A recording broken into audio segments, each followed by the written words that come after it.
Kejadian pasal yang ke-37 ini adalah sebuah kisah dalam Alkitab yang sangat populer.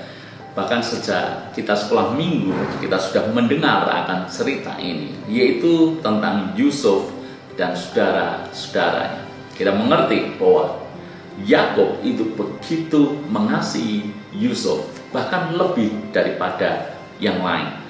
Dan Yakub terang-terangan menyatakan pembedaan kasihnya kepada Yusuf dibandingkan dengan kakak-kakaknya.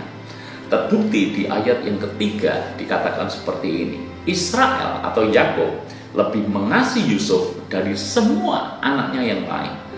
Sebab Yusuf itulah anaknya yang lahir pada masa tuanya, dan ia menyuruh membuat jubah yang maha indah bagi dia. Ayat yang keempat, setelah dilihat oleh saudara-saudaranya bahwa ayahnya lebih mengasihi Yusuf dari semua saudaranya, maka bencilah mereka itu kepadanya dan tidak mau menyapanya dengan ramah.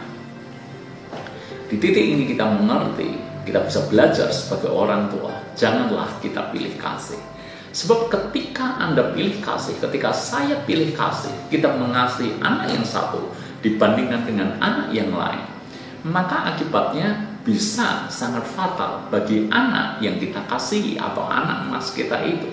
Sebab saudara-saudaranya, dia bisa saja menjadi benci dengan anak yang kita manjakan atau yang kita lebih kasih itu.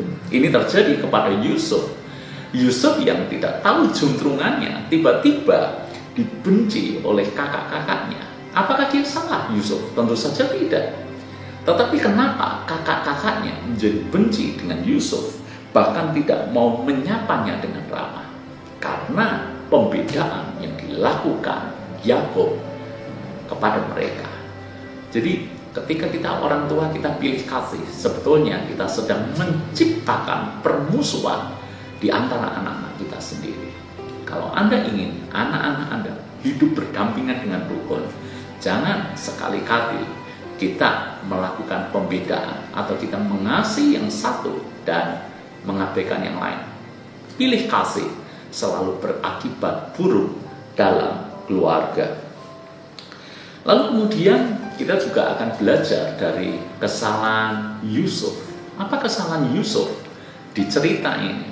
Kesalahannya jelas. Yusuf mengerti bahwa ayahnya lebih mengasihi dia dibandingkan dengan yang lain. Bahkan demi itu, Yusuf dibuatkan jubah yang maha indah. Saudara-saudaranya sudah mengerti bahwa ayahnya pilih kasih, dan Yusuf sadar akan hal itu. Di dalam ayat yang kelima dikatakan, pada suatu kali bermimpilah Yusuf. Lalu mimpinya itu diceritakan kepada saudara-saudaranya. Sebab itulah mereka lebih benci lagi kepadanya. Jadi sudah hubungan tidak bagus, saudara-saudaranya sudah tidak menyapa dengan ramah karena merasa dibedakan, ada pilih kasih dalam keluarga.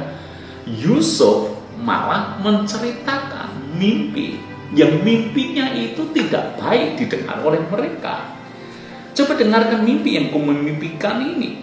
Tampak kita sedang di ladang mengikat berkas-berkas gandum, lalu bangkitlah berkasku dan tegak berdiri. Kemudian datanglah berkas-berkas kamu sekalian, mengelilingi dan sujud menyembah kepada berkasku itu. Lalu saudara-saudaranya berkata kepadanya, apakah engkau ingin menjadi raja atas kami? Apakah engkau ingin berkuasa atas kami? Jadi makin bencilah mereka kepadanya karena mimpinya itu dan karena perkataannya itu. Ini bab sudah ada api tapi disiram dengan bensin. Jadi menceritakan mimpi itu seolah-olah membuat hati saudara-saudaranya menjadi semakin panas lagi. Jadi kita juga belajar dari kesalahan Yusuf adalah dia tidak peka dengan situasi dan kondisinya pada waktu itu. Mungkin maksudnya biasa aja, sekedar menceritakan mimpi, tetapi bisa ditangkap berbeda oleh saudara-saudaranya sehingga makin bencilah. Maka di judul perikop berikutnya atau di perikop berikutnya Yusuf pun akhirnya dijual oleh mereka sebagai budak di Mesir. Apa yang kita bisa pelajari dari Kejadian pasal yang ke-37 ini? Jadilah bijak, tempatkanlah diri kita secara benar, secara tepat.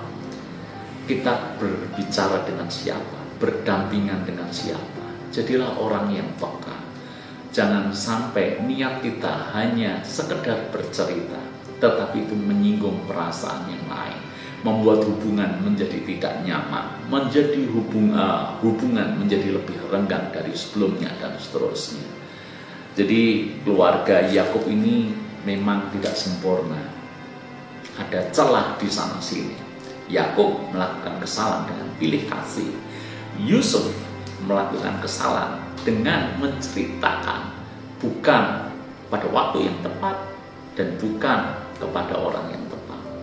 Dia menceritakan seolah-olah ingin memanas-manasi bahwa dia anak kesayangan ayahnya yang akan memerintah mereka. Belajar dari hal ini, marilah kita menjadi lebih bijak dari sebelumnya, khususnya dalam hal berkata-kata. Tuhan berkati.